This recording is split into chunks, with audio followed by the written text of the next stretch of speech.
न करे सुन तो ले मेरी फरियाद, और नहीं है दाद का तालिब ये बंदा है आजाद। ये भी जरूरी नहीं कि आप दाद दें, बस सुन ले खाली। भाइयों, कमाल उलूम उन्होंने हासिल किए। मैंने शुरू में अर्ज किया कि जिन लोगों ने रियाजी इजाद की है ना, जिन्होंने लिखा है कि अलजबरे की ये तुकून है, ये ज्योमेट्री के उसूल हैं, जिन्होंने उसूल बनाए फिर जवाब मुरतब किए, उनमें एक नाम है डॉक्टर सर ज़ियाउद्दीन का। उनकी किताबें आज भी यूनिवर्सिटियों में पढ़ाई जाती हैं। ये आदमी अलीगढ़ यूनिवर्सिटी में रियाजी के उस्ताद थे।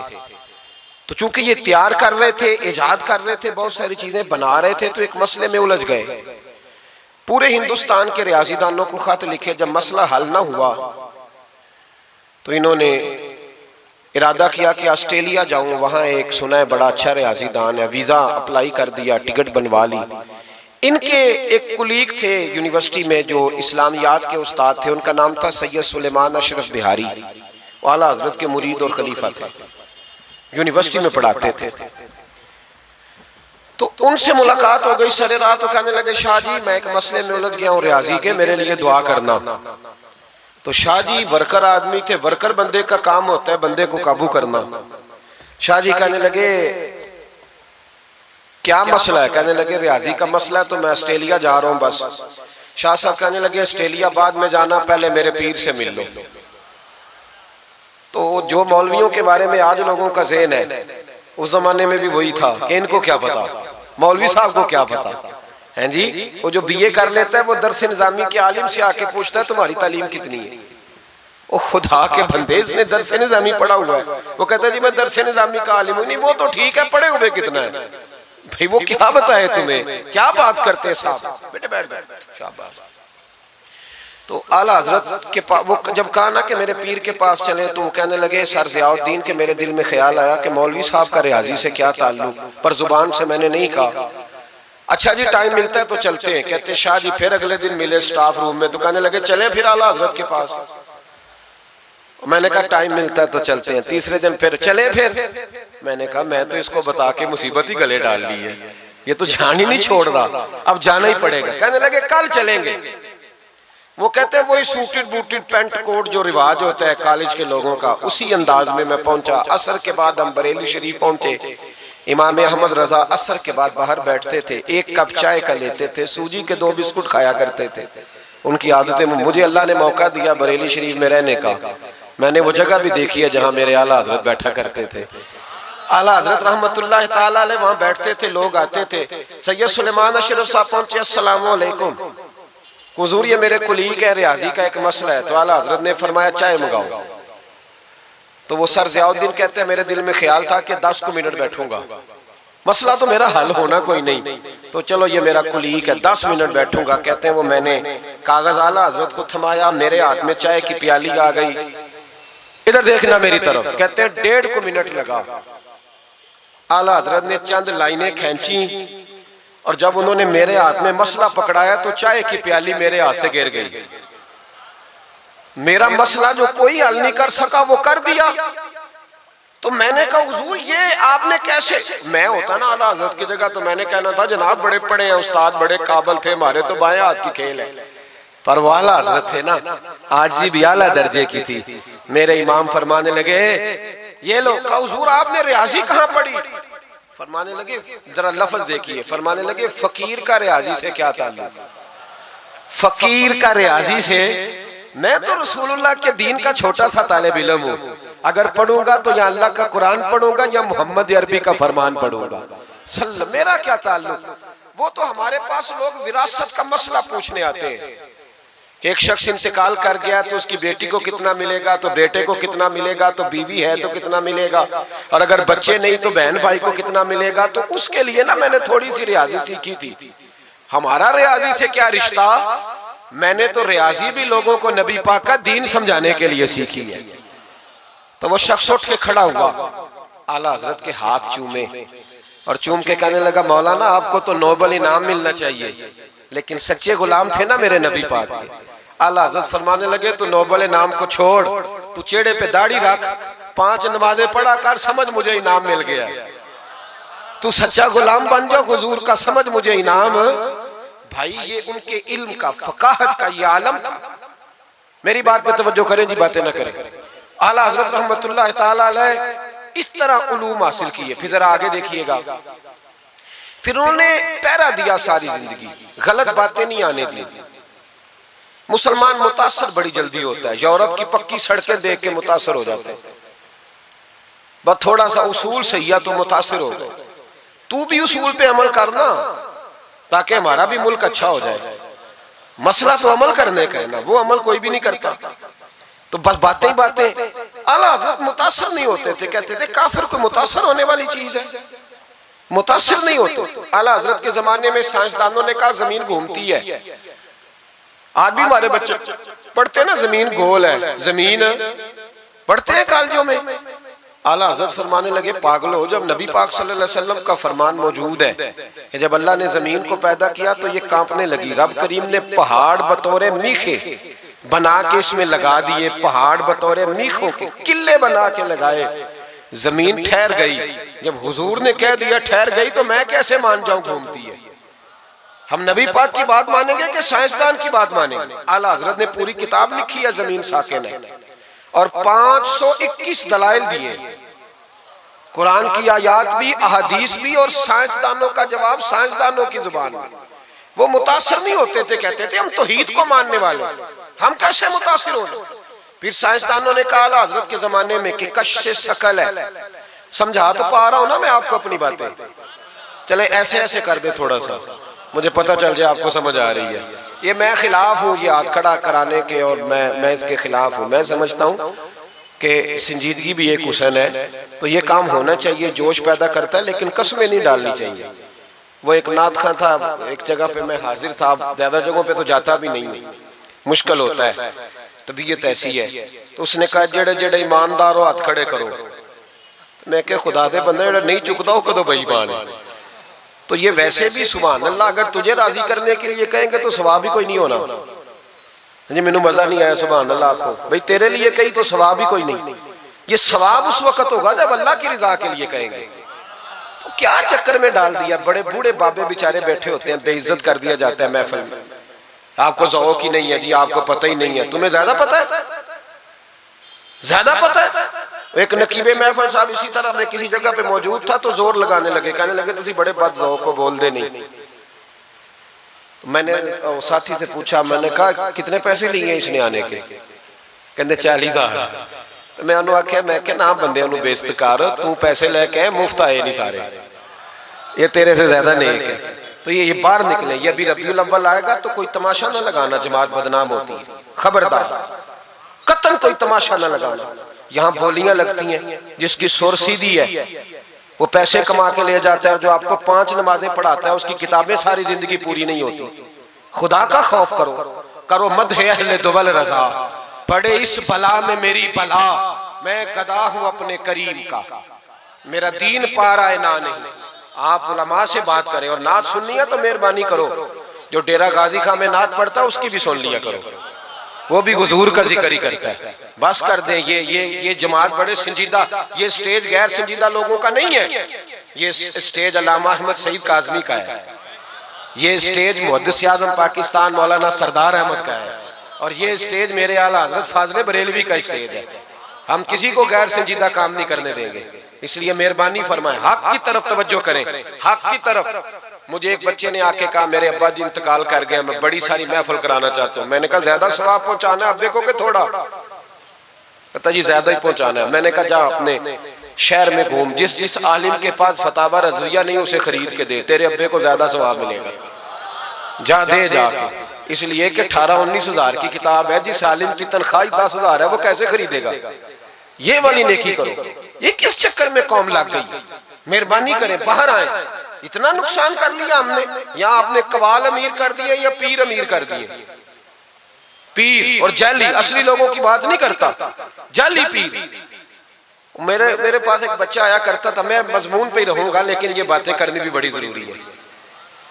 बच्चा आया तो कहने लगा जी वो मेरे हज़रत साहब की ये करामत है, तो मेरे अक्सर आता था तो पीर साहब की करामत है। एक दिन को गलती से तलाक का उसके घर में झगड़ा हो गया, तो मेरे पास आया, कहने लगा मौलाना तलाक दे बैठा हूं। तो मैं कहा पीर साहब ने पूछना सही मसला, पीर साहब से पूछना था। कहने लगे वो कहते हैं ये उलमा का काम है। तो मैंने कहा पीरी मुरीदी जुहला का काम है, मसला आलिम बताएगा और गंदम का तोड़ा कौन लेके जाएगा? जाहिल, बस करें। हजरत सुल्तान बाहू का फतवा है, बां जिल्मो जो करे फकीरी ओ काफिर मरे दीवाना हो। बस करें, संजीदा लोग बने आप बड़े संजीदा लोग इसलिए आपसे आगे निकल गए कि संजीदगी इख्तियार की। तो मेरी बात पे तवज्जो करना। आला हजरत फाज़िल बरेलवी रहमतुल्लाह अलैह के जमाने में लोगों ने कहा कश्श शकल है जी, वो क्या है? जमीन चीजों को अपनी तरफ खींचती है। ये नजरिया कब बना? एक साइंसदान ना बैठा था दरख्त के नीचे, तो उसने देखा कि सेब गिरा है तो वो भी जमीन पे आया है, अमरूद टूटा है तो वो भी जमीन पे आया है, अनार टूटा है तो वो भी जमीन पे आया है। तो कहने लगा जमीन में कशिश है, हर शय को खींचती है, और कश्श शकल का नजरिया बन गया। आला हजरत रहमतुल्लाह अलैह तक जब बात पहुंची तो आप फरमाने लगे साइंसदान पागल हो गए। साइंसदानों की जो अच्छी बात होगी वो मानी जाएगी, लेकिन जो बात दुरुस्त नहीं होगी वो तस्लीम नहीं की जाएगी।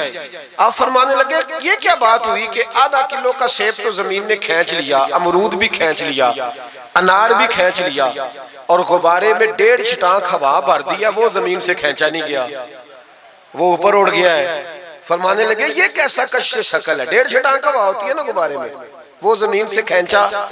आला हज़रत फरमाने लगे असल कश्श शकल नहीं, असल बात यह है कि हर चीज अपनी असल की तरफ लौट जाती है, हर चीज अपनी असल की तरफ। फरमाने लगे हवा की असल ऊपर है तो गुब्बारा उसे ऊपर ले गया। अनार, सेब, अमरूद जमीन से पैदा हुए थे तो वापस जमीन पे आ गए, वापस।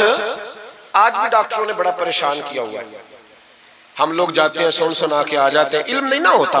अल्लाह करे हम आला हजरत को पढ़ने वाले बन जाए, हमें समझ आए हमारे बुजुर्ग हमारा तहफ़्फ़ुज़ कहाँ का। डॉक्टर के पास जाएं, डॉक्टर साहब बच्चा बीमार है, तो डॉक्टर साहब कहते हैं किसी को खांसी तो नहीं घर में, किसी को नज़ला तो नहीं, पहले तो नहीं किसी को बुखार, तो पूरा इंटरव्यू दे लेते हैं भाई उसकी क्या वजह जी, अगर हो तो फिर कहने लगे अगर किसी को बुखार हो तो फिर बच्चे को भी हो जाता है, किसी को खांसी हो तो बच्चे को भी।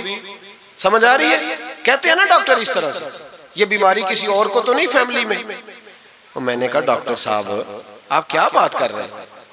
नबी पाक सल्लल्लाहु अलैहि वसल्लम ने फरमाया है कि बीमारी मुताद्दी नहीं होती, एक से दूसरे को नहीं लगती बीमारी, एक से दूसरे को। ये सही बुखारी में मौजूद है। नबी पाक सल्लल्लाहु अलैहि वसल्लम से एक शख्स ने कहा हुजूर मेरे ऊंट को खारिश पड़ गई, और वो जो ऊंट खड़ा है उसकी वजह से पड़ गई है। तो क्या मेरे महबूब का समझाने का अंदाज है? मेरे करीम रसूल फरमाने लगे तेरे ऊंट को तो उस ऊंट से खारिश पड़ी है, बता उस ऊंट को कहां से पड़ी थी? तेरे ऊंट को तो वहां से पड़ी, कैसा अंदाज है, उसको कहां से पड़ी? बंदा चुप कर गया, कहने लगा या रसूलल्लाह उसे तो कुदरती पड़ गई है। तो हुजूर फरमाने लगे फिर इसे भी कुदरती पड़ी है। डॉक्टर कह रहा है जनाब खांसी है तो खांसी लग गई, शुगर है तो शुगर। ओ भाई सुन, अगर तू ये कहेगा ना कि एक से दूसरे को बीमारी लगती है, तो जिसकी माँ फालज की मरीज है उसके बच्चे उसकी खिदमत करेंगे? जिसके बाप के वजूद पे रेशा पड़ जाएगा बच्चे करीब जाएंगे कि हमें बीमारी ना लग जाए? इतनी कमजोर। डॉक्टर कहते हैं कजन मैरिज ना करो, बच्चे बीमार पैदा होते, और कौम चुप करके सुन लेते।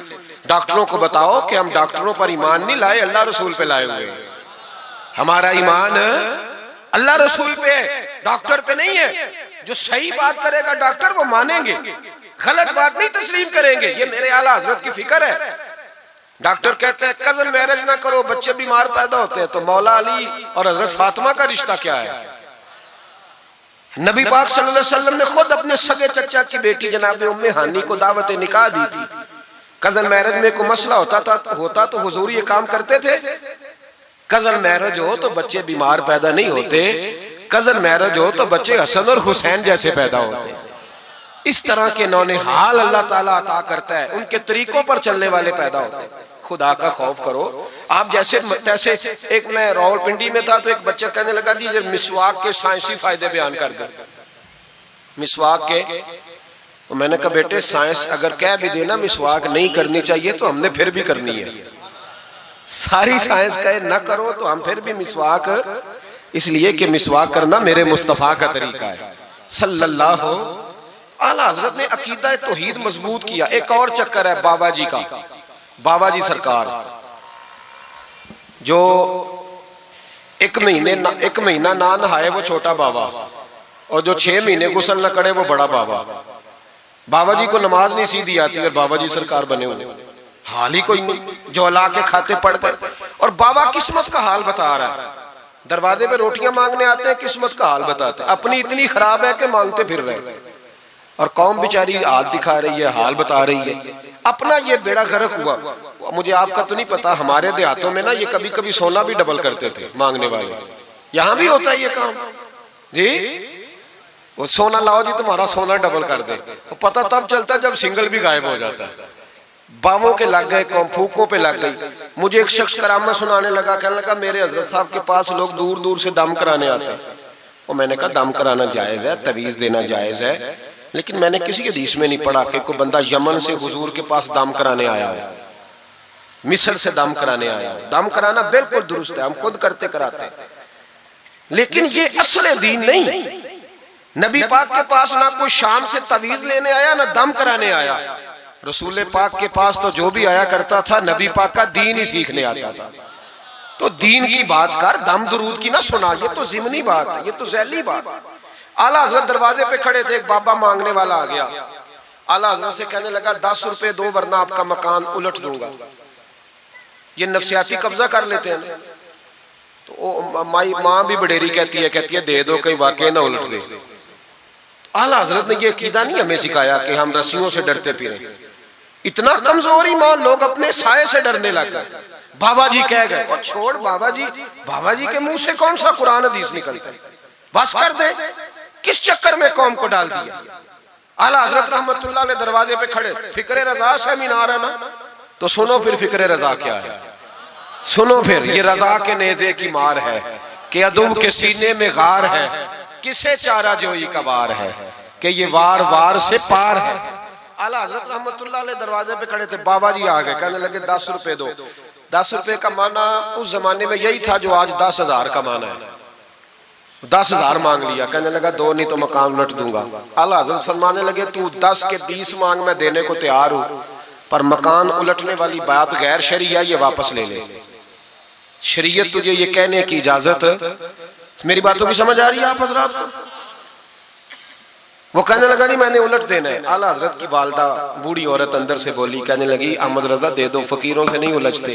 तो आला हजरत फरमाने लगे अम्मा जो सच्चा फकीर हो मैं तो उसके कदमों में बैठने को तैयार हूं, पैर चूमने को तैयार। हम तो निस्बतों पे मर मिटने वाले लोग, लेकिन बात वो करे जो रसूलुल्लाह की शरीयत इजाजत देती है। जिसकी इजाजत नहीं देती हम वो बात करने की से इजाजत नहीं देंगे। उसने कहा जी मैंने उलट देना है। इतनी बात हुई तो आला हजरत के जो शहजादे थे ना, छोटे मुफ्ती आजम मीर मौलाना मुस्तफा रजा खान साहब, वो मकान की दूसरी छत पर, डबल स्टोरी मकान था, तो ऊपर वाली छत पे खेल रहे थे।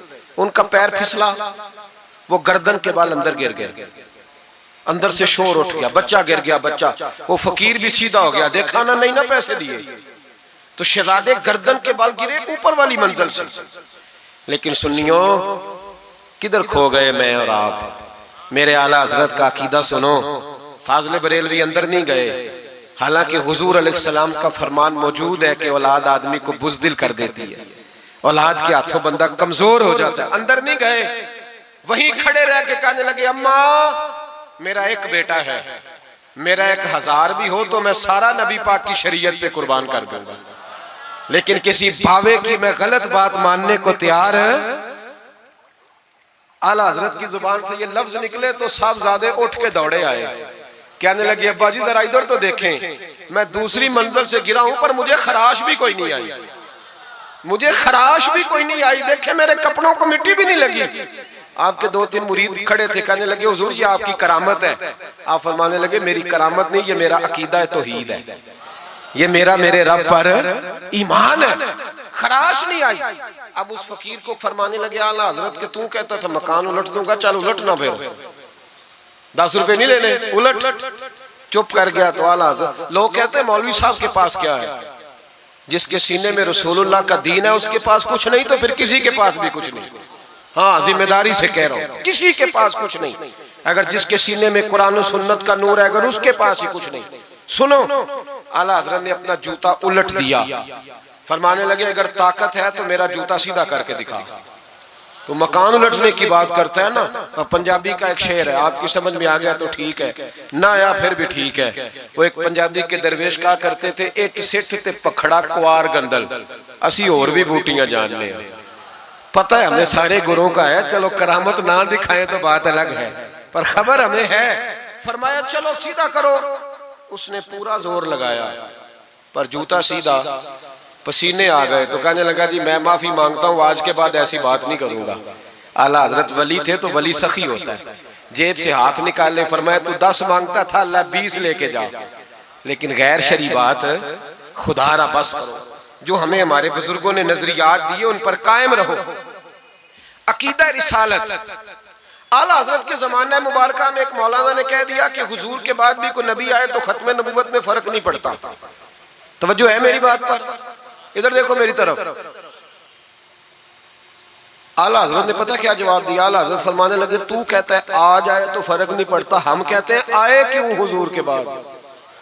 हमें जरूरत ही कोई नहीं, हमें कोई हुजूर ने कमी छोड़ी, हमें हाजत ही नहीं, आए क्यों?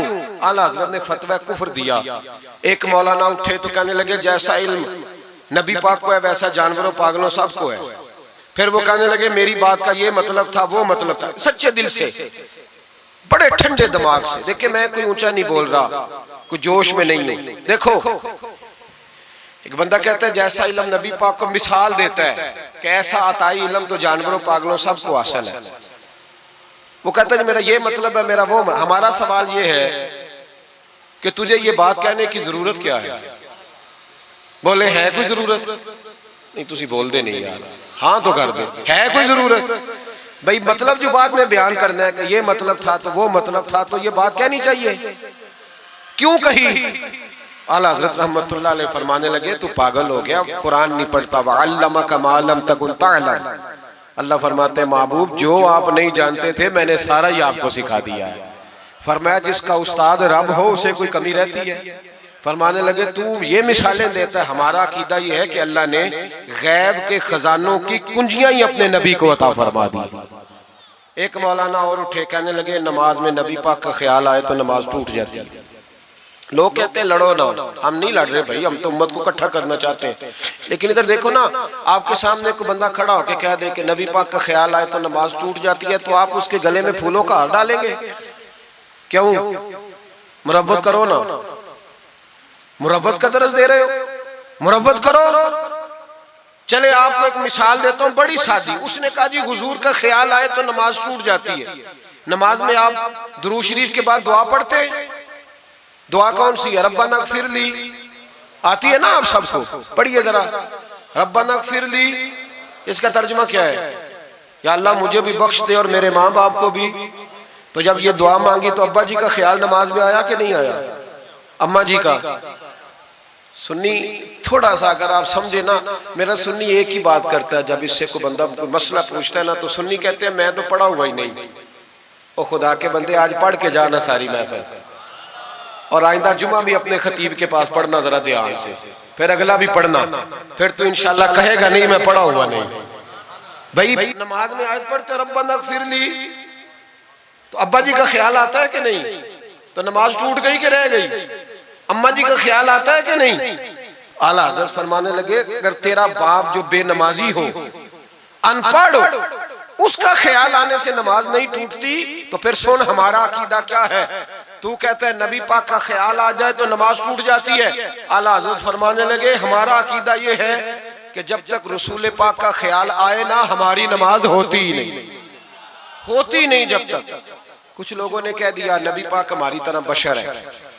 ओ भाई देखो ना, आज खबर मिली है कि हॉलैंड ने फिर से खाके शाया कर दिए। इधर देखो मेरी तरफ, ये नामूसे रिसालत का मसला 100 साल पहले आला हज़रत ने समझाया था और फरमाया था दुश्मन अहमद पे शिद्दत कीजिए, मुल्हिदों से क्या मुरब्बत कीजिए, शिर्क ठहरे जिसमें ताज़ीम हबीब, उस बुरे मजहब पे लानत कीजिए। वो जो नामूसे रिसालत की बात तब की थी, फरमाया नादानो आज तो तुम कह रहे हो कि हुजूर हमारी तरह के बशर है, तो जब तुम बशर बनाओगे तो फिर लोग कहेंगे कि सियासतदान का खाका बन रहा है तो इनका क्यों ना बने माज़अल्लाह। उस वक्त आला हजरत ने कहा था ना ना ये बात नहीं है। आप फरमाने लगे बात यह है कि अल्लाह की सरताबा कदम शान है ये, इंसान नहीं इंसान, वो इंसान है ये। कुरान तो ईमान बताता है इन्हें और ईमान ये कहता है मेरी जान है ये। नामूस रिसालत का मसला सारी जिंदगी आला हजरत ने समझाया और लोगों को बताया कि जान है इश्क मुस्तफा, रोज फुजू करे खुदा, जिसको हो दर्द का मजा वो नाजे दवा उठाए क्यों। आला हजरत मौजूद थे मदीना शरीफ में। उस जमाने में ना नबी पाक के गुंबद के सामने खजूरों के 2 दरख्त होते थे, खजूरों के 2 दरख्त। शोरा सारे बैठे थे, तो शायर जो होता है ना वो तशबीह देता है बाजों का। तो शायर ने शेर कहा, कहने लगा यूं है दरख्त हजरत वाला के सामने। तवज्जो है मेरी बात पर। हुजूर के गुंबद के सामने खजूरों के 2 दरख्त हैं।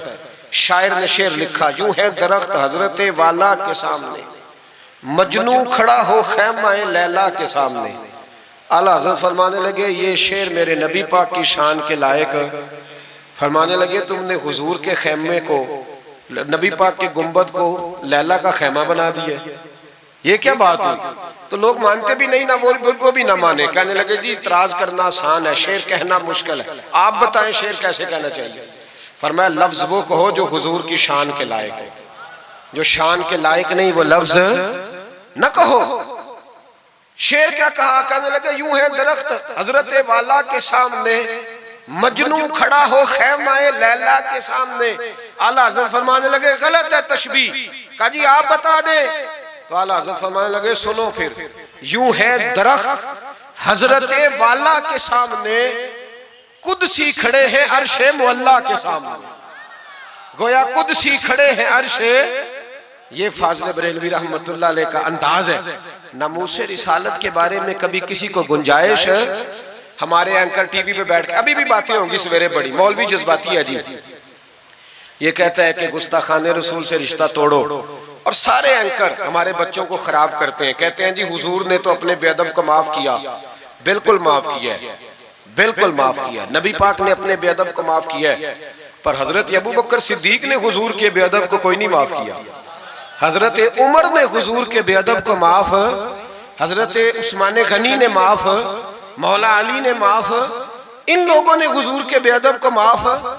लेकिन ना जो मेरी बेअदबी करेगा उसे मैं माफ करूंगा। बेअदबी मेरी करे और माफी मेरे छोटे भाई से मांग ले, उसको हक है माफ करने का, मैंने माफ करना है। क्योंकि बेअदबी ये मोटी बात है, इसको समझ ले।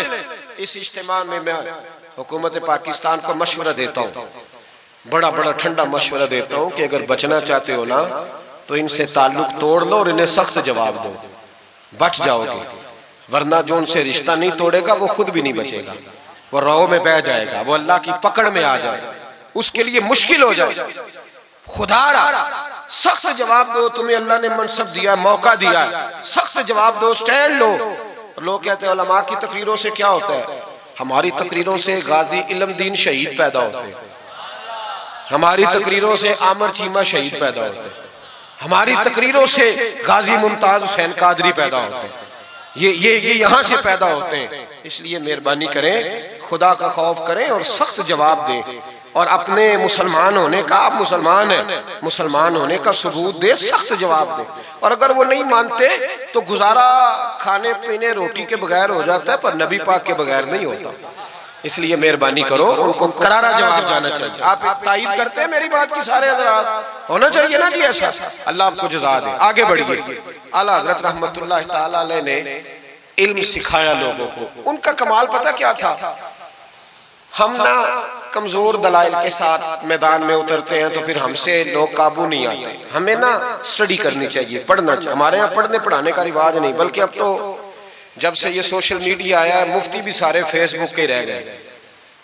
एक साहब पूछते हैं जी वो फेसबुक पे मैंने पढ़ा था, तो मैंने कहा फेसबुक किस किताब का नाम है, किस किताब का नाम है? उस पे तो जो जिसका दिल करता है, अच्छा भी उसका फायदा भी है, लेकिन मेहरबानी करें जब आपने पढ़ना हो ना तो फिर आप किसी मुस्तनद किताब से पढ़ें, फिर उस किताब का हवाला कोट करें ताकि माना जाए।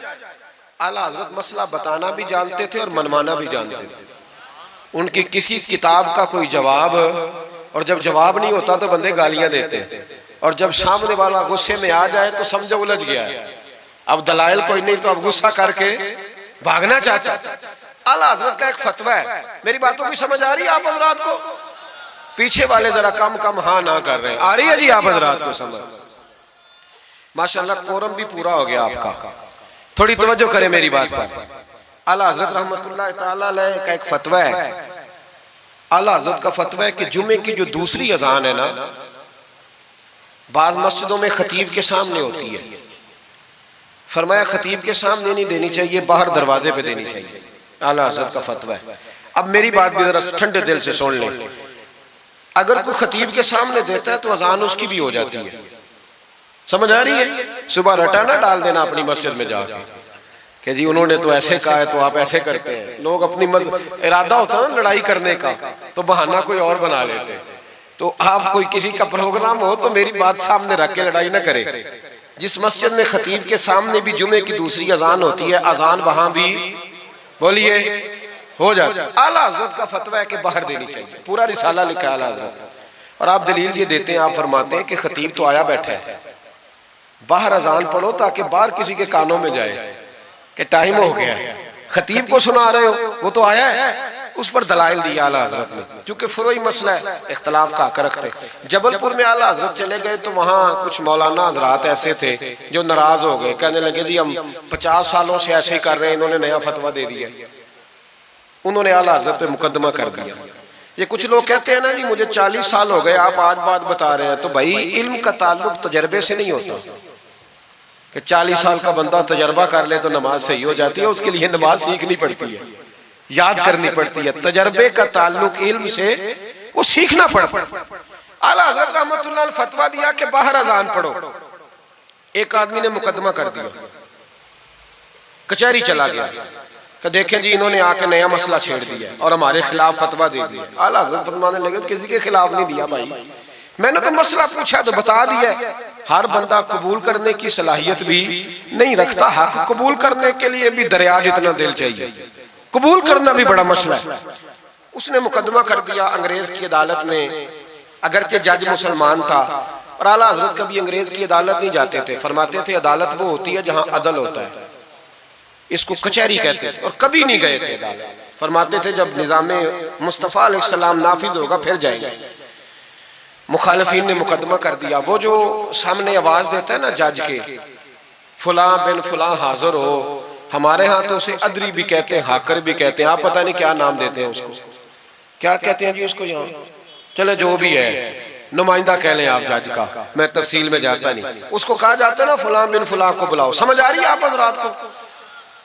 आला हजरत का मुरीद था वो बंदा।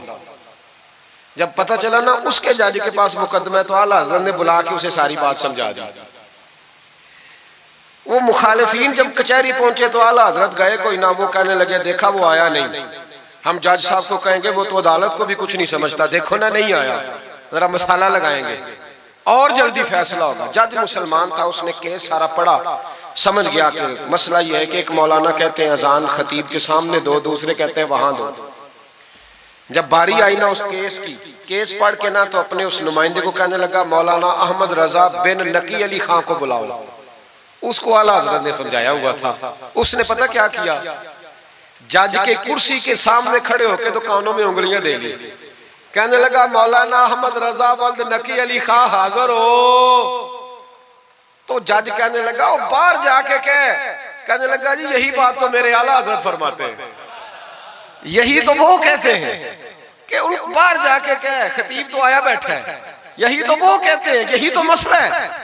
वो जज उसी वक्त कहने लगा उनको आने की कोई जरूरत नहीं, वो जो भी कहते हैं सही कहते हैं, मसला उनके हक में। मुल्के सुखन की शाही तुमको रजा मुसल्लिम जिस सिमत आ गए हो सिक्के बिठा दिए। ये कमाल था इमाम अहमद रजा फाज़िल बरेलवी, बात कहनी भी आती थी और बात मनवानी भी, मनवा ली अपनी बात। वो उलमा भी बड़े काबिल थे, उन्होंने रुजू कर लिया, कहने लगे जी आपकी बात अकलन भी ठीक है नकलन भी ठीक है, लिहाजा हम मानने को। पीलीभीत में आला हजरत चले गए। आला हजरत का फतवा है कि मुरीदनियों का पीर साहब से पर्दा वाजिब है जी, याद रहेगा आपको। और आला हजरत का ये फतवा है कि किसी बुजुर्ग की कब्र पे जाना है तो 4 हाथ दूर खड़े रहना है, करीब नहीं जाना। तवाफ करना हराम है कब्र का। बोसा लेने में भी इख्तलाफ है। आला हजरत फरमाते हैं मेरा मसलक ये है कि बोसे से भी बचो। मेरा नजरिया यह है कि बोसा 4 हाथ दूर खड़े रहो। 4 हाथ यहां तक होते हैं, चले आप बालिश कर ले, 4 बालिश दूर खड़े रह के फातिहा पढ़ो। किसने मलंगों को इजाजत दी है कब्रों पे माथा टेकने की, जब आला हजरत मना कर रहे हैं? सारा कुछ उनके खाते में डाल देते हो जिन्होंने सारी जिंदगी लोगों को मना करने में गुजार दी। मैं कभी कभी कहा करता हूं मेरे आला हजरत बड़े मजलूम है, बड़ा जुल्म हुआ, हर ऐब उनके खाते में डाल दिया गया, हालांकि वो पहरेदारी करते रहे नबी पाक की शरीयत। फरमाया दूर खड़े रह के फातिहा पढ़ो। और आला हजरत से किसी ने कहा था मैं बुजुर्ग के मजार पे कई दफा आया हूं, फैज नहीं मिलता। आप फरमाने लगे तुम मजारों पे गैर शरई हरकतें करते हो, तो बाबे तो तुमसे नाराज हो गए अल्लाह के बंदे, वो तुम्हारे ऊपर फैज की निछावर कैसे करें? तुम तो उनको तंग करते हो, गैर शरई हरकतें करते मजारात। लेकिन बस मौज है लोगों की, लगे हुए। मेहरबानी फरमाए, तवज्जो करें। आला हजरत रहमतुल्लाह अलैह को एक शाह जी थे पीलीभीत के रहने वाले, उन्होंने जलसे पे मदऊ की, आप तशरीफ ले गए। हालांकि कम जाते थे, लिखने लिखाने के आदमी थे, पढ़ने पढ़ाने कम जाते थे, उन्होंने बुलाया तो तशरीफ ले गए। हमारे यहाँ तो अब टेलीफोन है ना जी, तो मिनट मिनट पे लोग पूछते हैं कहाँ पहुंच गए हो, कहाँ पहुंच गए हो, अब कहाँ आ गए। उस जमाने में खत होता था, खत डाल दिया जाता था, इस तारीख को जलसा है, जवाबी खत आता था, पहुंच जाएंगे। आला हजरत ने खत लिखा शाह जी को मैं आ जाऊंगा। जिस दिन आला हजरत पहुंचे उनको पता नहीं था कि उनके आने का टाइम हो गया। आला हजरत पहुंचे तो शाह साहब, शाह जी उनका लकब था बुजुर्गों का, वो शाह जी ना मुरीदनियों के बीच बैठे तावीज़ लिख रहे थे। आपको पता है मुरीदनियां ही ज्यादा नजराना देती हैं तवीज़ का, मुरीद तो पूरा पूरा देते हैं, इसलिए उनका पीर ज्यादा अमीर होता है। तो वो तवीज़ लिख रहे थे, मुरीदनियां बैठी थी दाएं बाएं। आला हजरत जैसे ही पहुंचे नजर पड़ी, अब तो बड़ी मुसीबत है, कोई रोकने वाला नहीं। अब तो जाली पीर की सदारत में लोग जलसा कर लेते, उसे तस्दीक हो जाती है। इतने बड़े मुफ्ती बैठे थे मेरे जलसे में, हमने अल्लाह रसूल का दिया खाना है, तो खुदा का खौफ करना चाहिए, रसूलुल्लाह के दीन से वफा करनी चाहिए। गलत आदमी की कभी सपोर्ट ना करें, वरना नबी पाक को क्या मुंह दिखाएंगे। मेरे आला हजरत रहमतुल्लाह ताला अलैह जब पहुंचे, शाह जी को देखा मुरीदनियों में बैठे तो वापस आ गए। लोगों ने कहा वो तो आला हजरत तो जा रहे। आला हजरत रहमतुल्लाह अलैह जा रहे थे, शाह जी को पता चला, वो दौड़े आए, आके कहा हुजूर लोग देख रहे हैं, कहां जा रहे हैं? मैं वापस जा रहा हूं। कहने लगे कुछ तो ख्याल करें, लोग क्या सोचेंगे। आला हजरत के हाथ में छड़ी थी, जोर से जमीन पे मारी। फरमाया जो नबी पाक की शरीयत का ख्याल नहीं करता मैं उसका ख्याल करूं, जो शरीयत का ख्याल नहीं करता उसका ख्याल करूं।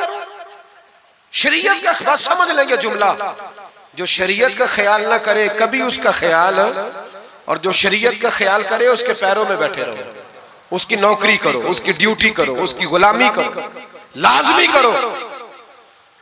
वो शाह जी ने एक दलील दी, कहने लगे हुजूर ये जो मुरीदनियां होती हैं ये बेटियों की तरह होती हैं। तो आला हजरत फरमाने लगे तरह ही होती हैं, बेटियां तो नहीं ना होती। और फिर दलील देखो, आला हजरत की दलील कितनी आला है। आला हजरत फरमाने लगे शाह जी कुरान ने नबी पाक की अज़वाज को मोमिनों की माएँ कहा है, व अज़वाजुहु उम्महातुहु, नबी की बीवियां तुम्हारी माएँ हैं। लेकिन फरमाया वही अम्मा हजरत उम्मे सलमा बैठी थी तो नाबीना से अभी आए थे, जिसको कुरान ने माँ कहा उसके सामने बेटा आया था, तो रसूल करीम सल्लल्लाहु अलैहि वसल्लम ने जनाबे उम्मे सलमा से कहा पर्दा करो। अर्ज की हुजूर वो तो नाबीना है। फरमाया तुम्हें तो नजर आ रहा है ना। फरमाया जिसको कुरान माँ कहे जब उससे पर्दा जरूरी है तो ये तो बेटियों की तरह है। शाह जी भी बड़े ज़रफ़ वाले आदमी थे, कहने लगे हुजूर हाथ करीब करे, मुझे समझ आ गई आपके हाथ में तौबा करता हूँ, आज के बाद ये काम नहीं करूंगा। बड़े आदमी थे ना, मान गए। बड़ा आदमी मानता है, जो बुज़दिल होता है तो अपनी गलती पे डट जाता है। जब मान गए तो फिर आला हजरत भी तो आला थे ना, जब कहा ना मानता हूं तो फिर इमाम अहमद रजा भी झुके। और लोगों को पता तब चला जब आला हजरत ने शाह जी के पैर चूमने शुरू कर दिए। पहले नाराज होकर जा रहे थे, मैं तेरा ख्याल, अब शरीयत पे अमल किया तो कदम चूमे। आला हजरत गुलाम थे सैयद, इतना इल्म पढ़ने के बावजूद एक पीर के मुरीद हुए। समझ आ रही है मेरी बात? मुर्शिद के मुरीद हुए, इतना इल्म पढ़ने के बावजूद नौकरी की। हम तो जरूरत ही नहीं, जो बंदा 2-4 जमातें पढ़ जाता है वो तो कहता है मैं मुझे पीर अच्छा मिलता ही कोई नहीं जी। तो मैं कहता हूँ जब बंदा पढ़ लिख जाए और पैसे जेब में आ जाए तो फिर अच्छा पीर कैसे मिल जाए, इसमें शक नहीं, पीर भी गलत है, लेकिन अच्छे लोग भी दुनिया में मौजूद है। ये हो नहीं सकता कि अच्छे लोग हो ना, लेकिन हम किसी नेक आदमी की गुलामी करना पसंद नहीं करते। हम रश देखते हैं किधर ज्यादा है, रश के पीछे आला हजरत मुरीद हुए और पीर खाने की नौकरी की। जब ड्यूटियां लगती थी आस्थाने पे तो मेरी तरह का तो मौलवी कहीं मुरीद भी हो ना तो पीर खाने पे जाके स्टेज पे बैठना पसंद करता है, लेकिन आला हजरत फरमाया करते थे मेरी बाथरूम पे ड्यूटी लगाओ, मैं वो वाली नौकरी करूंगा, उससे मेरा नफ्स कुचला जाता है। वो इतने बड़े आलिम हो, फरमाया करते थे मेरी वो ड्यूटी लगाओ जो सबसे छोटी है, आजी इस दर्जे की थी, इतनी अजमतों इतनी फजीलतें, और फिर जब इतना कुछ अल्लाह बंदे को देता है ना, इतना उसे तकवा, फिर उसे अल्लाह बसीरत की रोशनी देता है। हुजूर फरमाते इत्तकु फिरासतिल मोमिन फइन्नहु यंजुरु बिनूरिल्लाह, मोमिन की फिरासत कल्बी से डरो, वो अल्लाह के दिए हुए नूर से देखता है। आला हज़रत रहमतुल्लाह तआला अलैह, उनके खलीफा थे सैयद नईमुद्दीन साहब मुरादाबादी, तफसीर खजाइनुल इरफान लिखी उन्होंने। सैयद साहब के एक दोस्त थे सैयद दीदार अली शाह साहब, लाहौर में उनका मज़ार है। जब दाता साहब जाए ना तो मुहद्दिसीन के मज़ारों पे भी जाया करें, मलंगों के मज़ारों पे रश रहता है, उलमा की कब्रों पे जाता ही कोई नहीं, वहां भी जाया करो, इन लोगों ने बड़ी खिदमत की है दीन की। हजरत सैयद दीदार और दाता साहब तो फिर देखे ना, उनकी किताब पढ़े, दाता साहब सूफिया के भी इमाम है, उलमा के भी इमाम है, कमाल कर दी। तो मेरे भाई हजरत जनाब सैयद दीदार अली शाह साहब सैयद नईमुद्दीन मुरादाबादी रहमतुल्लाह तआला अलैह के दोस्त थे। सैयद दीदार अली शाह साहब रहमतुल्लाह अलैह मिलने गए सैयद नईमुद्दीन साहब से, तो सैयद नईमुद्दीन साहब तैयार थे बरेली शरीफ जाने के लिए। सैयद नईमुद्दीन साहब बरेली जाने को तैयार थे, उम्र में भी आला हजरत से बड़े थे दीदार अली शाह साहब। तो कहा दीदार अली शाह, और मुरीद और खलीफा भी किसी और के थे, सैयद शाह फजलुर रहमान गंज मुरादाबादी रहमतुल्लाह अलैह के मुरीद और खलीफा। कहने लगे चल यार मैं बरेली शरीफ जा रहा हूँ, आला हजरत से मिला के लाओ। तो दीदार अली शाह साहब ने अजराए मोहब्बत, दिल लगी में नहीं बंदा बात करता, कहने लगे मैं किसी के पास क्यों जाऊं, मैं खुद बहुत बड़ा आलिम हूं। कहा चलो यार इमाम अहमद रजा के पास चले। कहने लगे वो मैंने सुना है कि वो जात के पठान है और तबीयत के सख्त है, तो मैं नहीं जाता। उन्होंने जबरदस्ती मनवाया, कहने लगे चल यार चलते हैं, ले गए साथ। बरेली शरीफ जब पहुंचे ना तो असर की जमात की आखिरी रकत थी, जमात अत्ताहियात में बैठी थी। पहुंच गए, अब सैयद नईमुद्दीन साहब सैयद दीदार अली शाह साहब से कहने लगे कि शाह जी वुजू है? कहने लगे नहीं मेरा नहीं। कहने लगे मेरा है, मैं जमात में जाऊं? आप जाइए। वो जाके जमात में शामिल हो गए। सैयद दीदार अली शाह साहब कहते हैं मैं कुएं पे एक तालिब इल्म था, छोटा सा पानी निकाला हुआ था उसने, मैं समझा कोई बच्चा है जिसकी ड्यूटी लगी है वुजू कराने। हमारे मदरसे के बच्चों के साथ भी बड़ा जुल्म होता है ना, वो दाल जो कोई नहीं खाता वो मदरसे में पकती है। हाँ हाँ, बड़ा जुल्म होता है इन बच्चों के साथ, इसकी पूरी दास्तान है, कभी को मुझसे पूछे तो मैं बताऊं, बहुत बड़ा जुल्म होता है। एक मोहतरम साहब एक दिन कह रहे थे तंजीमुल मदारस की मीटिंग में कि मैंने जी कभी मदरसे का खाना चखा नहीं, मेरे लिए जायज नहीं तो मैं चखता नहीं। मैंने कहा साहब अब चखना, और मेरी ख्वाहिश है आप भी वही खाना खाएं जो ये बच्चे खाते हैं। ये रसूलुल्लाह के दीन के तालिब इल्म है, इसलिए इनके साथ जुल्म होता है। मुझे यूनिवर्सिटियों में जाने का मौका मिलता है, 2-3 दिन पहले भी मैं national textile university Faisalabad lecture देने गया था। ठाठ बाट है यूनिवर्सिटियों के बच्चों को, इनका क्या असर करता है? ना सोने को जगह ना बैठने को जगह। वो जो शोर वाले नात खां थे वो पुजारों में घूमते हैं, और ये नबी पाक के दीन के तालिब इल्म रात की दाल पड़ी है तो कहते हैं थोड़ा पानी डाल के इसको खा लो। ये जुल्म इनके साथ करते हो। और फिर मैं बड़ी तकलीफ से बात करने लगा हूं। हदीस बयान की जाती है कि तालिब इल्म के कदमों के नीचे फरिश्ते पर बिछाते हैं, नीचे फरिश्तों ने पर बिछाए हुए हैं और उनकी गर्दन पर कुर्बानी की खालें लादी हुई है, जैसे गधे पे लादी जाती है। इसके बारे में हदीस आई थी। अल्लाह का खौफ नहीं आता? आपने और मैंने मदरसे के बच्चों को इज्जत नहीं दी, इसलिए मदारस की रौनकें खत्म हो गई। और मुझे शिकवा है मदारस चलाने वालों से भी, इनसे प्यार करो। ये गरीब घरों के होते हैं, ये गरीब घरों के होते हैं। इनकी माएं भेजती हैं कि चलो कुछ बन जाएंगे, लेकिन इनके साथ जो सलूक होता है वो अच्छा नहीं होता। इनके साथ इनकी ड्यूटी है, सारे मदरसे की ईंटें इन्होंने उठानी है, सारी नौकरियां इन गरीबों ने करनी है। खुदारा डरो अल्लाह ताला से। आला हजरत रहमतुल्लाह ताला अलैह के मदरसे का एक बच्चा खाना लेके आया घर से, चलो बात आ गई तो पहले ये कर लूं। आप इतिकाफ बैठे हुए थे, इफ्तारी लेके आया तो जरा देर से पहुंचा, आला हजरत को जलाल आया तो एक थप्पड़ हल्का सा गर्दन, ओए तू जल्दी नहीं आता। बच्चा कहने लगा गलती हो गई, एहतियात से आऊंगा, रास्ते में खेलने लग गया। बच्चा जाके सो गया। तरावी आला हजरत ने बड़ी मुश्किल से पढ़ी और तरावी के बाद मौलाना अमजद अली आजमी साहब साहिब बारे शरीयत को कहने लगे जाओ कोई तालिब इल्म को ढूंढ के लाओ। मलकुल उलमा मौलाना जफरुद्दीन बिहारी से कहने लगे मेरा कलेजा फटता है, उसे बुलाओ, वो किधर गया? उसकी क्या गलती थी, बच्चा छोटा था, ढूंढो।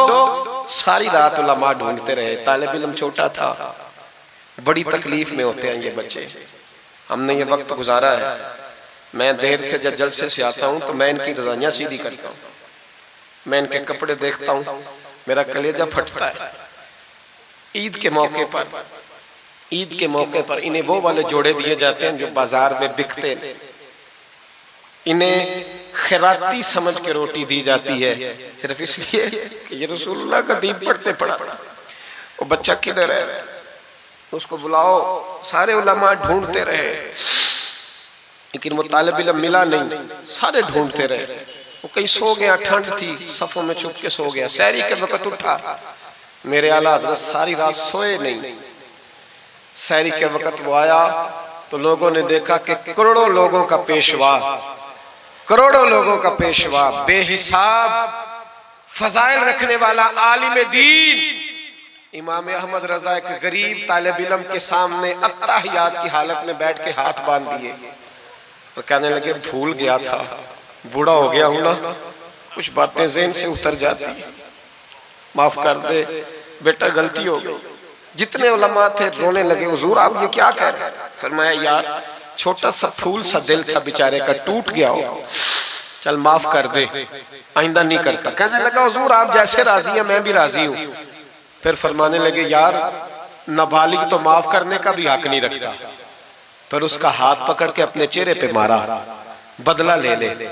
फिर जेब से पैसे निकाल के दिए और फिर कहने लगे अमजद अली जफरुद्दीन देख रहे हो ना सारे, मैंने बदला भी दिया है, माफी भी मांगी है और मैंने पैसे भी दिए हैं।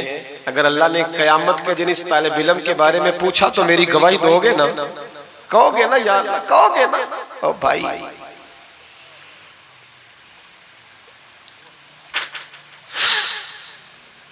कमाल था मेरे आला हज़रत रहमतुल्लाह। आलिम वो होता है कि जिसके पीछे 4 गाड़ियां आगे और 4 पीछे हो, पीछे हट जाओ, पीछे हट जाओ, वो मुर्शिद होता है। मुर्शिद वो होता है जिसके पास से तकवे की खुशबू आती है, खौफे खुदा की खुशबू आए, रसूलुल्लाह की मोहब्बत जाके, वो कामिल मुर्शिद होता है। हजरत सैयद नईमुद्दीन साहब मुरादाबादी रहमतुल्लाह अलैह फरमाते मैं पहुंचा उस तालिब इल्म को, मैंने समझा को वुजू कराने वाला है, तो मैंने कहा पानी उठाने लगा तो कहने लगा बाबा जी पूछ तो ले पहले, पानी तो मेरा है। फरमाते मैंने कहा चल बेटे फिर दे दे अगर तेरा है तो, मैंने वुजू करना है। तो वो बच्चा कहने लगा हुजूर आपको पता है कि नाबालिग अपनी मर्जी से भी अपनी चीज किसी को नहीं दे सकता। मौलाना दीदार अली शाह साहब फरमाते मेरे दिल पर चोट लगी। मैंने कहा दीदार अली अहमद रजा के मदरसे के तो नाबालिगों का इल्म भी तुझसे ज्यादा है, नाबालिगों का ये हाल है तो बड़ों का क्या हाल होगा। फरमाते हैं कि वुजू उस बच्चे ने किया, फिर मैंने पानी भरा, वुजू करके मैं मस्जिद की सीढ़ियां चढ़ रहा था। सैयद नईमुद्दीन साहब की नमाज रहती थी, वो मुकम्मल कर रहे थे, आला हज़रत सीढ़ियां उतर रहे थे, उनके पीछे पीछे हाथ बांध के लोगों को चलते देखा तो मैं समझ गया यही आला हज़रत है। आला हज़रत की करामत थी कि सैयद की आंखें देख के पहचान जाते थे कि सैयद है। आंखें कहते हैं जब सीढ़ियां आला हज़रत उतर रहे थे मैं चढ़ रहा था तो मेरी आंखें देख के पहचान गए, सलाम ली तो कहने लगे आप सैयद है, तेरी नस्ल पाक में है बच्चा बच्चा नूर का, तू है ऐने नूर तेरा सब घराना, आप सैयद है? कहते मैंने कहा जी। कहते इतना बड़ा आलिम, जब मैंने जी कहा तो फौरन झुके और मेरे हाथ चूम लिए। तो मैंने पूछा तबीयत कैसी है? वो बात जो मेरी और सैयद साहब की तन्हाई में हुई थी।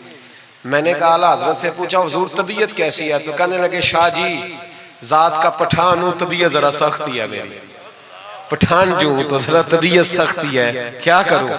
सैयद साहब कहते हैं मैंने कहा हुजूर वो तो मैंने ऐसे ही फरमाया, शाह जी जो हो गया ठीक हो गया, आप नमाज पढ़ ले, मैं इंतजार करता हूँ, आप नमाज पढ़ ले। कहते हैं फिर मैं आला हजरत का हो के रह गया, और फिर सारी जिंदगी मुझे शिकवा रहा कि इतनी देर से क्यों आया, जिंदगी से यही तो गिला है कि तू बड़ी देर से मिला है। खौफ पता कितना था दिल में, आजिज़ी कितनी थी, अल्लाह जानता है। मैंने बरेली शरीफ में वक्त गुजारा है, वहां नौकरी की है, टुकड़े खाए हैं, मैंने वहां कर्रो फर नहीं देखा, हटो बचो नहीं देखा, बड़े बड़े उनके कद काठ है इल्मी, लेकिन आजिज़ी देखी, आम तरीके से गलियों में घूमते देखा। मैं जलसों में जाता हूं तो मेरी ख्वाहिश होती है मैं बैठ जाऊं, लोग मुझसे मिलने सारे, लोग शिकवा करते हैं गरीब, कहते हैं हजरत जी अगर वजीर हमें नहीं ना मिलता तो पीर भी नहीं मिलता, कोई हमारे दुख नहीं सुनता, तगड़ा मुरीद आ जाए तो उसे हाथों से बोटियां डाल के दी जाती, और गरीब आ जाए तो उसकी तरफ नजरे इल्तिफात भी नहीं करते, और कहते हैं इसको अकल नहीं। तो मैं कहता हूँ साहब जब जेब में पैसे नहीं होते तो अकल भी नहीं होती, फिर तो इंसान को होश नहीं होती तो अकल कहाँ होती। सब रोगां दा रोग मुहम्मद जिसका नाम गरीबी, एक कंड बुला के लंघ जाते नहीं दोस्त यार करीबी। छोटा सा एक बच्चा 10-12 साल का, सैयद कनात अली शाह साहब आला हज़रत के खलीफा है, वो कहते हैं वो छोटा सा बच्चा आके खड़ा हुआ, कहने लगा हुजूर आपकी दावत पकानी है, कोई टाइम देंगे। आला हज़रत अभी कुछ कहने लगे थे, कहने लगा हुजूर मैं यतीम हूँ, अकेला हूँ, सिर्फ मेरी अम्मा है, मिलेगा टाइम? तो आला हज़रत फरमाने लगे तुझे नहीं टाइम देना। चुप कर गया, फरमाने लगे मैंने नहीं तुझे टाइम देना, तूने मुझे देना है, बता बेटे कब आऊं? कहने लगा कल जोर के बाद आ जा। फरमाया अकेला हूं या किसी को ले आऊं? कहने लगा एक बंदा लाइएगा, दो ना आए। सैयद कनात अली शाह साहब को आला हजरत ने साथ लिया, उस बच्चे के घर जोर के बाद पहुंचे, दरवाजे पे दस्तक दी तो कहने लगा जी आ गए आप? में आया, एक बोरी एक टाट अंदर से लाया और बाहर गली के दरवाजे पे बिछा दिया। कहने लगा हुजूर घर में कमरा एक ही है और आप पर्दे के पाबंद हैं, तो मेरी अम्मा है घर में, यहीं बैठना है। फरमाया बेटे हम तेरे मेहमान है, जिधर तू कहेगा बैठ जाएंगे। फाज़िल बरेलवी बैठ गए। आला हज़रत बीमार रहते थे, डॉक्टर ने कहा सख्त ग़िज़ा नहीं खाना, तो आप सूजी के बिस्कुट दोपहर में असर के बाद थोड़े लेते थे। वो बच्चा दाल पका के लाया तो बूढ़ी अम्मा ने पकाई, कुछ पक्की कुछ कच्ची, बाजरे की मोटी रोटियां, और गली में ला के रख दी। बरेली के इमाम ने यूं खाई जैसे को बड़ी आला ग़िज़ा हो। कहते पहली सैयद कनात शाह साहब कहते पहली दफा इतना खाना खाया, 1.5 रोटी खा गए। तो फरमाने लगे मैंने कहा हुजूर मेहरबानी करें थोड़ा खाएं, ये तबीयत आप तो खाते ही नहीं तो आपकी तबीयत परेशान होगी। फरमाया चुप कर, अपनी सेहत देखूं कि गरीब और यतीम का दिल देखूं। फरमाया देखना मासूम सा दिल है, टूट जाए खाने में। कहते खोल के खाया, पर वो बाहर चाय भी लाया, चाय पी। फिर आला हज़रत ने कुछ नजराना निकाल के दिया, फरमाया ये तोहफा रख लो, कुछ पैसे भी दिए। कहा इजाजत है जाऊं? कहा जी ठीक है जाएं। सैयद साहब कहते हैं जब हम आ रहे थे तो मैंने आला हज़रत को हुजूर ये आपने क्या कि अगर बीमार हो गए तो कहने लगे शादी चुप कर जाओ, अगर मेरा दिल फटता हो तो मैं आपको चीर के दिखाऊं, जितना सुकून अल्लाह ने मुझे आज अता किया है पहले कभी नहीं मिला, कभी नहीं मिला। इस गरीब के पास जाकर मेरे आला हज़रत के अफकार थे, नजरियात थे, वो सारी जिंदगी रसूलुल्लाह का गुलाम बन के रहे, शरीयत की पासदारी की, और उसके साथ साथ वो अल्लाह के वलियों की गुलामी करते। कुछ सैयदजादा आ जाता तो आला हज़रत रहमतुल्लाह अलैह उठ के मिलते, ताजीम करते। वो औलिया अल्लाह के लेकिन सच्चे वली के गुलाम। मेरी ये बात याद रखें, सच्चा बंदा मिल जाए तो उसके बारे में कभी बेअदबी सोचे भी ना, सोच दिल में भी ना लाए, लेकिन जो शरीयत का पाबंद ना हो, आप इन लोगों की मार्केट डाउन करेंगे ये सही हो जाएंगे, ये सही हो जाएंगे। हमारे यहाँ चल जाता है जो भी आ जाता है, चल जाता है। इमाम साहब की दाढ़ी इतनी छोटी हो वो नमाज नहीं पढ़ा सकते, पीर साहब चल जाते हैं, नात खां भी चल जाता है, नकीबे मजलिस भी चल जाता है, सिर्फ इमाम पे पाबंदी है थोड़ी छोटी है जी ये, हालांकि नहीं होनी चाहिए, दाढ़ी पूरी होनी चाहिए। आपसे मेरी ये गुजारिशात है, आला हज़रत के पैगाम को समझें। एक छोटा सा वादा लेना है, जिस मस्जिद में कंजुल ईमान नहीं वहां एक हदियतन खरीद के रखवा देंगे इंशाअल्लाह ताला। महंगी बात बता दी है मेरे ख्याल में। आप चुप कर गए, रखवा देंगे कुरान शरीफ।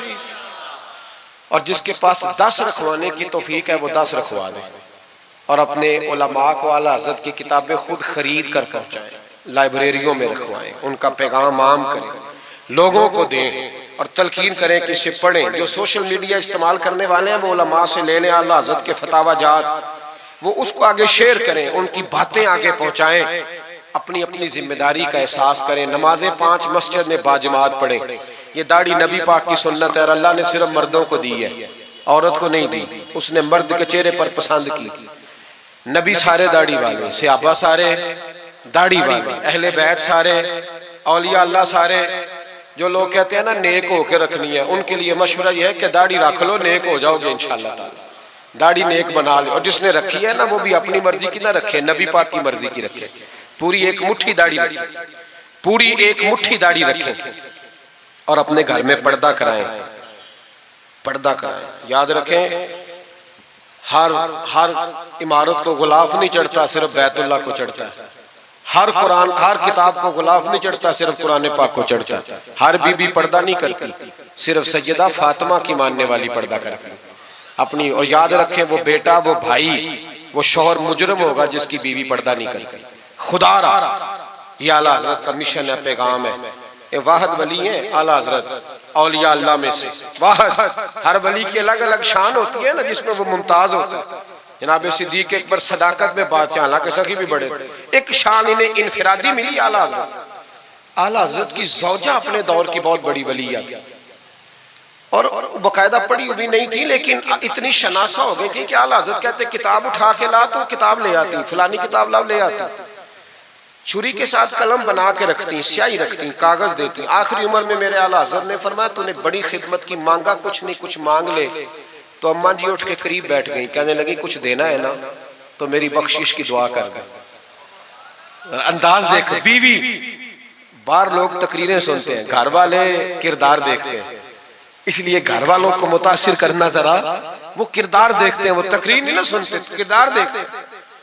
आला हज़रत ने फरमाया मैं तेरे लिए दुआ करूं? तो कहने लगी मैंने जलवतें और खलवतें सारी देखी हैं, मैंने दुख और सुख आपके साथ बिताए हैं, मैंने आपको हर हाल में रसूलुल्लाह का गुलाम देखा है। तो इतने सच्चे आदमी से दुआ कराऊंगी तो अल्लाह जरूर मेरी बख्शिश फरमाए।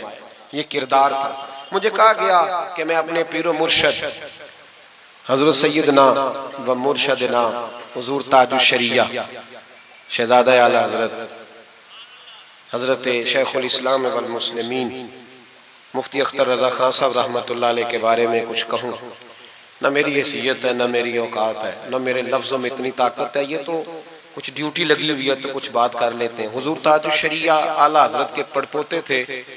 अजहर यूनिवर्सिटी में तालीम, बड़े बाप के बेटे होने के बावजूद बाकायदा तालीम हासिल की और अजहर यूनिवर्सिटी को टॉप किया। एक अजमी ने जाके अरबियों से ज्यादा नंबर हासिल किए और फिर वापिस आए तो पूरी दुनिया में दीन का काम किया। कई जुबानों में आपकी किताबें, करोड़ों लोग आपके मुरीद थे। मेरी तरह के कई लोग बाहर दरवाजे पे खड़े रहते थे कि चलो उस रास्ते में बैठने का मौका मिल जाए जहां से उन्होंने गुजरना है। कई लोग अल्लाह ने तौफीक दी मुझे कुछ देर उनके पास बैठने की, कुछ उनसे सीखने की, कुछ पढ़ने की। उन्होंने मेहरबानी फरमाई तो वहां भी बुलवाया, यह भी उनका विशाल हुआ है।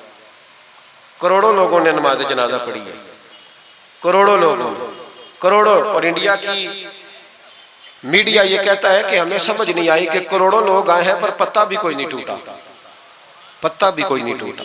50,000 आदमी इकट्ठा आ जाए ना आपके डीजी खां में तो पकौड़े भी खत्म हो जाएंगे ना, लेकिन वहां करोड़ों लोग आए, पता नहीं रोटी किसने दी, खाना किसने खिलाया। बड़े बाप के बेटे थे लेकिन खुद भी बहुत बड़े थे। सारी जिंदगी रसूलुल्लाह का दीन फैलाया। दुआ करना अल्लाह ताला हमें उनके तरीकों पर चलने की तौफीक अता फरमाए। मैं दुआ करता हूँ जो कुछ मैंने अर्ज किया अल्लाह उसे कबूल फरमा ले, जहाँ हम भूल गए अल्लाह हमसे दरगुजर फरमाए।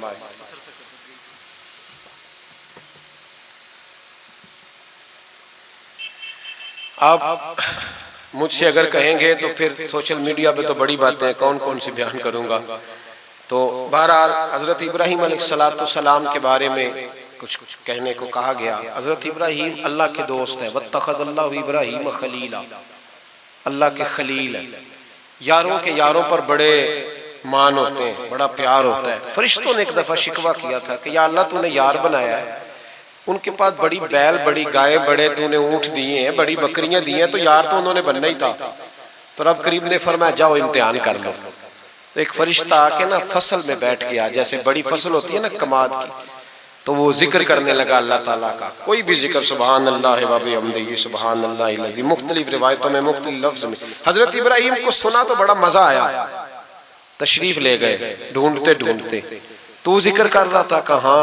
फरमाने लगे फिर जिक्र सुना मुझे मेरे रब का। कहने लगा पहले मर्जी से कर रहा था, अब आपकी मर्जी है तो पैसे लगेंगे। क्या लेगा? कहने लगा सारे ऊंट ले लूंगा। फरमाया तेरे हुए ना इल्मा विच फसा सानू, तू यार दी गल सुना सानू। तो हजरत इब्राहिम अलैहिस्सलाम ने सारे ऊंट दे के जिक्र सुना, थोड़ा और करो। तो फरिश्ता कहने लगा सारी गायें ले लूंगा फिर करूंगा। फरमाया तेरी हुई, तेरी। कहा जनाब सुनाता हूं, सुनाया।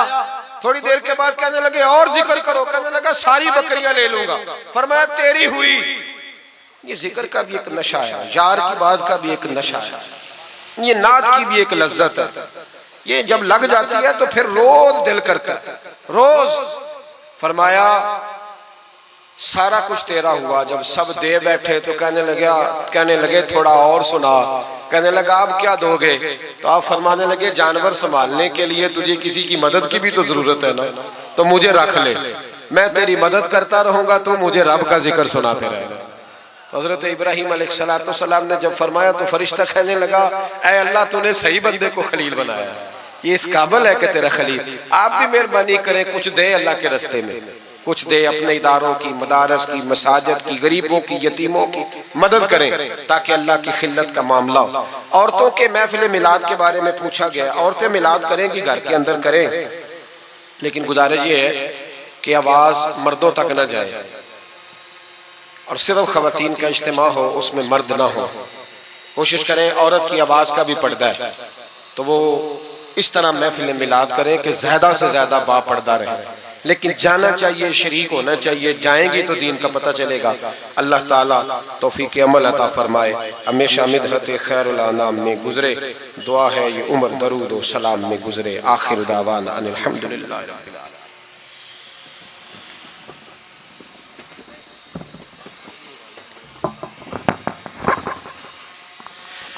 मुस्तफा जाने रहमत पे लाखों सलाम, शुशैब में हिदायत पे लाखों सलाम। जब हुआ दुनिया का चांद आया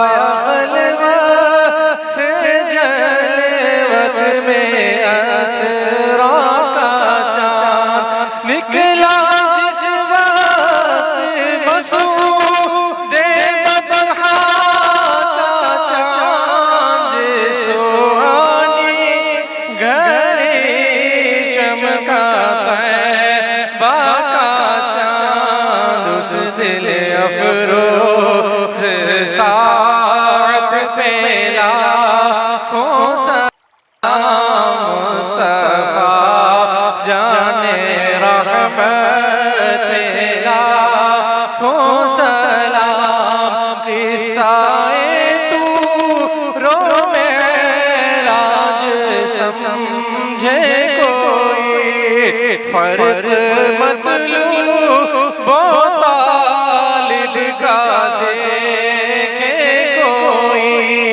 कोई बेहोश जलवों में गुम है कोई, किसको देखा ये मूसा से पूछे कोई, आँख वालों के हिम्मत पे लाखों सलाम। मुस्तफा जाने रहमत पे लाखों सलाम। भूखे प्यासों का गम किस कदर दिल में था,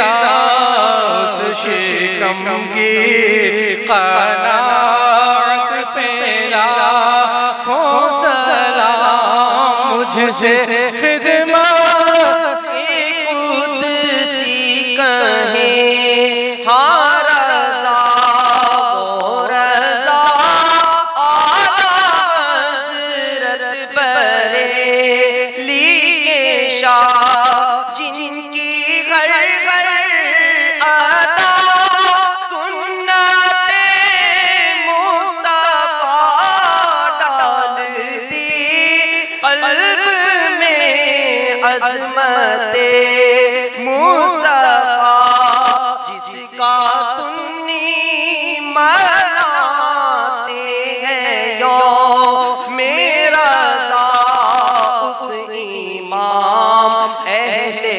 सुन्नत लाखों सलाम मुस्तफ़ा जाने रहमत पे लाखों सलाम।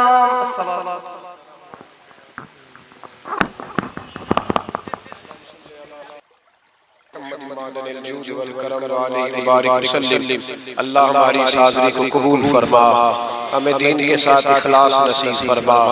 मालिक करीम हमारे गुनाहों को माफ फरमा, हमारी गलतियों से दरगुजर फरमा, हमें इल्म नाफ़े अता फरमा, अमल सालेह अता फरमा, सजदों का ज़ौक़ अता फरमा, इबादत का शौक़ अता फरमा, मस्जिद का प्यार अता फरमा, कुरान पाक से मोहब्बत अता फरमा, दुरूद व सलाम की तौफीक नसीब फरमा, आलम इस्लाम के हक़ में रहमत वाले फैसले फरमा, बर्मा के मजबूरों की मदद फरमा, कश्मीर और फ़लस्तीन के मजलूमों की मदद फरमा, पाकिस्तान को इस्लाम का मजबूत किला बना। ऐ अल्लाह दीन का बोलबाला फरमा, गुस्ताखान रसूल का मुंह काला फरमा, मुसलमानों को गैरत ईमानी और जज्बा जिहाद अता फरमा, शौक़ शहादत नसीब फरमा। या अल्लाह जिन दोस्तों ने ये खूबसूरत बंदोबस्त किया है उन्हें बेहतरीन जज़ा अता फरमा, जो तशरीफ